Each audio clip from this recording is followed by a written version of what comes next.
ഓം gum ഗണപതേ നമഃ. ഓം some സരസ്വത്യേ നമഃ. ഓം ഗും ഗുരുഭ്യോ നമഃ. ഹരേ കൃഷ്ണ. ഇന്ന് നമ്മൾ ഭഗവാന്റെ പാതാരവിന്ദങ്ങളിൽ സമർപ്പിക്കുന്നത് നാരായണ കവചമാണ്. ഇത് ഒരിക്കൽ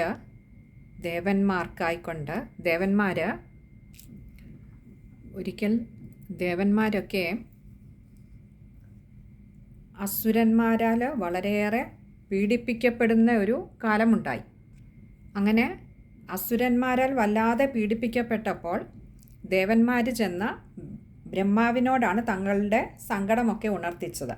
അപ്പോൾ ബ്രഹ്മാവ് അവരെ സാന്ത്വനപ്പെടുത്തിയതിന് ശേഷം അവരോട് പറഞ്ഞു, ദ്വാദശാദിത്യന്മാരിൽ ഒരാളായിട്ടുള്ള ത്വഷ്ടാവിൻ്റെ പുത്രന്, വിശ്വരൂപൻ എന്നാണ് അദ്ദേഹത്തിൻ്റെ പേര്.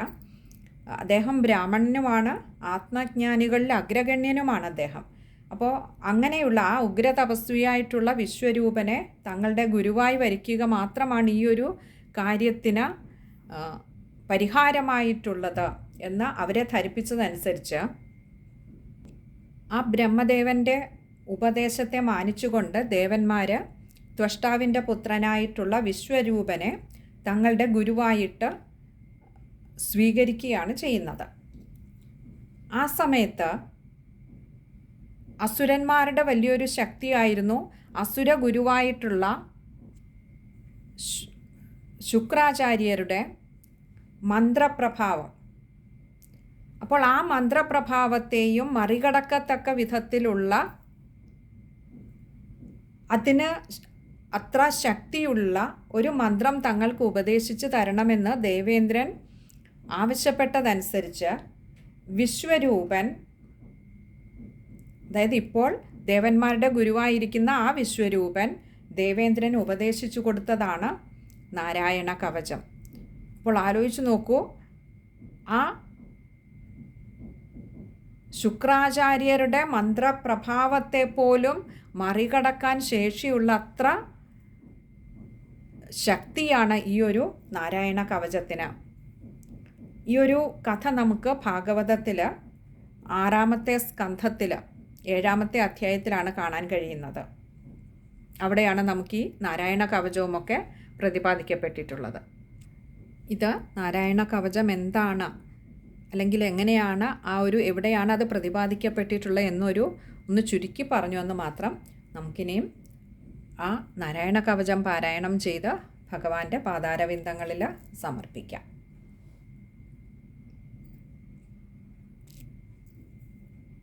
ഓം ഹരിർവിദധ്യാൻ മമ സർവരക്ഷാം ന്യസ്താഘ്രിപത്മഃ പതകേന്ദ്രപൃഷ്ഠേ ദരാരി ചർമാസി ഗതേഷു ചാപ പാശാൻ ദധാനോഷ്ടഗുണോഷ്ടബാഹു ജലേഷു മാം രക്ഷതു മത്സ്യമൂർത്തിർയാദോ ഗണേഭ്യോ വരുണസ്യ പാശാത് സ്ഥലേഷു മായാവടുവാമനോ വ്യാദ് ത്രിവിക്രമഃ ഖേവതു വിശ്വരൂപഃ ദുർഗേഷ്വടവ്യാജിമുഖാദിഷു പ്രഭോ പായാ നൃസിംഹോസുരയൂഥപാരി വിമുഞ്ചതോ യസ്യ മഹാട്ടഹാസം ദിശോ വിനേതുർന്യപതംശ്ച ഗർഭാഃ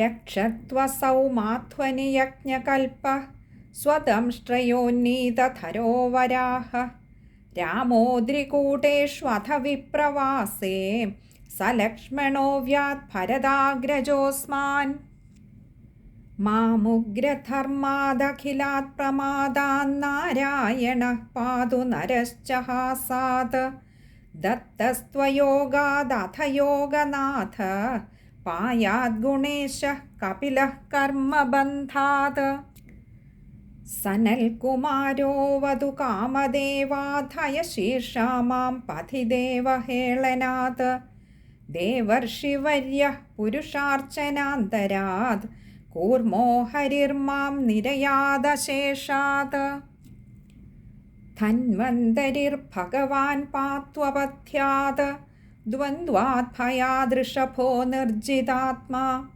യജ്ഞശ്ച ലോകാദവനാജനാന്താത് ബലോ ഗണാത് ക്രോധവശാദഹീന്ദ്രഃ ദ്വൈപായനോ ഭഗവാനപ്രബോധാത് ബുദ്ധസ്തു പാഖണ്ഡഗണാത് പ്രമാദാത് കൽക്കിഃ കലേഃ കാലമലാത് പ്രപാതോ ധർമാവനായോരു കൃതാവതാരഃ മാം കേശവോ ഗദയാ പ്രാതരവ്യാത് ഗോവിന്ദാസംഗവമാത്തവേണു നാരായണഃ പ്രാഹ്നൗദാത്തശക്തിർ മധ്യന്ദിനെ വിഷ്ണുരരീന്ദ്രപാണി ദേവോപരാഹ്നേ മധുഹോഗ്രധന്വാ സായം ത്രിധാമാവധു മാധവോ മാം ദോഷേ ഹൃഷീകേശ ഉദാർദ്ധരാത്രേ നിശീഥ ഏകോ വധു പത്മനാഭ ശ്രീവത്സധാമാപരരാത്രൈശ പ്രത്യൂഷൈശോऽसि ധരോ ജനാർദ്ദന ദാമോദരോ വ്യാദനുസന്ധ്യം പ്രഭാതേ വിശ്വേശ്വരോ ഭഗവാൻ കാലമൂർത്തി ചക്രം യുഗാന്താനലതിഗ്മനേമി ഭ്രമത്സമന്താത് ഭഗവത് പ്രയുക്തം ദന്തഗ്ധ്യരിസൈന്യമാശു കക്ഷം യഥാ വാദസഖോ ഹുതാശ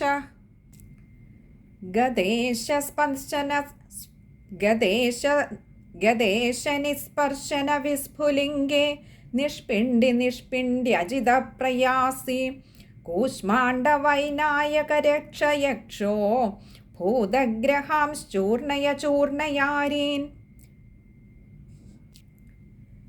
ഗദേശനിസ്പർശന വിസ്ഫുലിംഗേ നിഷ്പിണ്ഡ്യജിതപ്രിയാസി കൂഷ്മാണ്ഡവൈനായകയക്ഷരക്ഷോ ഭൂതഗ്രഹാംശ്ചൂർണയാരീൻ ത്വം യാതുധാനപ്രമഥപ്രേതമാതൃപിശാചവിപ്രഗ്രഹഘോരദൃഷ്ടീൻ ധരേന്ദ്രവിദ്രാവയ കൃഷ്ണപൂരിതോ ഭീമസ്വനോരേർഹൃദയാനി കമ്പയൻ ത്വം തിഗ്മധാരാസി വരാരി സൈന്യം മീശപ്രയുക്തോ മമ ഛിന്തി ചക്ഷൂംഷി ചർമ്മച്ഛദചന്ദ്രഛാദയ ദ്വിഷാമഘോനാം ഹരപാപചക്ഷുഷാം യന്നോ ഭയം ഗൃഹേഭ്യോ ഭൂത കേതുഭ്യോ നൃഭ്യ ഏവ ച സരീസൃപേഭ്യോ ദംഷ്ടിഭ്യോ ഭൂതേഭ്യോ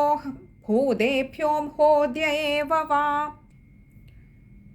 സർവാണ്യേതാനി ഭഗവന്നാമരൂപാനുകീർത്തനാത് പ്രയാന്തു സംശയം സദ്യോ യേന ശ്രേയഃ പ്രദീപകാഃ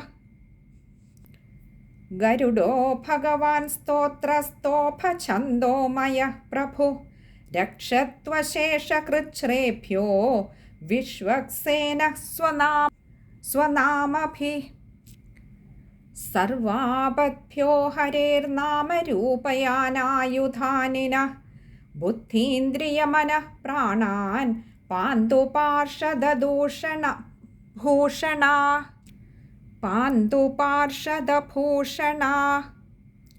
യഥാ ഹി ഭഗവാനേവ വസ്തുതഃ സദസच्च യത് സത്യേനാനേന നഃ സർവേ യാതു നാശമുപദ്രവാഃ യഥൈകാത്മ്യാനുഭാവാനാം വികൽപരഹിതഃ സ്വയം ഭൂഷണായുധലിംഗാഖ്യം ധത്തേ ശക്തിഃ സ്വമായയാ തേനൈവ സത്യമാനേന സർവജ്ഞോ ഭഗവാൻ ഹരിഃ പാതു സർവൈഃ സ്വരൂപൈർനഃ സദാ സർവത്ര സർവഗഃ വിദിക്ഷു ദിക്ഷൂർധ്വമഥഃ സമന്താദന്തർബഹിർഭഗവാൻ നാരസിംഹഃ പ്രഹാപയൻ ലോകഭയം സ്വനേന स्वतेजसा ग्रस्तसमस्ततेजाः मखवन्निदमाख्यातं वर्मनारायणात्मकं विचेष्यस्यञ्जसा येन दंशितोऽसुरयूथपान् एतद्धारयमाणस्तु यं यं पश्यति चक्षुषा पदा वा संस्पृशेत् सद्यः सात्वसात् स विमुच्यते न कुतश्चित् भयं तस्य विद्यां धारयतो भवेत् राजस्युग्रहादिभ्यो व्याघ्रादिभ्यश्च कर्हिचित् इमां विद्यां पुरा कश्चित् कौशिको धारयन् द्विजः योगधारणया स्वाङ्गं जहौ स मरुधन्वनीम् सर्वत्र गोविन्दनामसङ्कीर्तनं गोविन्द गोविन्द നമ്മൾ ഇപ്പോൾ 26 ശ്ലോകങ്ങളാണ് ചൊല്ലിയത്. അതിൽ ആദ്യത്തെ 25 ശ്ലോകങ്ങളാണ് നാരായണ കവചമായിട്ട് കണക്കാക്കപ്പെടുന്നത്, പ്രതിപാദിക്കപ്പെട്ടിട്ടുള്ളത്. അതിൽ തന്നെ 25-ാമത്തെയും 26-ാമത്തേതും ഒക്കെ ശ്ലോകങ്ങൾ ഫലശ്രുതിയായിട്ടാണ് പറയുന്നത്.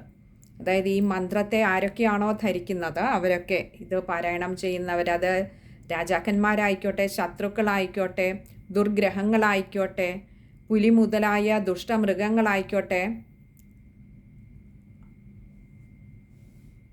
അപ്പോൾ ഇതിലേത് തന്നെ ആയാലും, നമ്മളിൽ ഭയമുണ്ടാക്കുന്ന ഇതിലേതൊന്നായാലും അതിൽ നിന്നൊക്കെ ഭയമില്ലാതെയാക്കാൻ ആ നരഹരിമൂർത്തി ഭഗവാന്റെ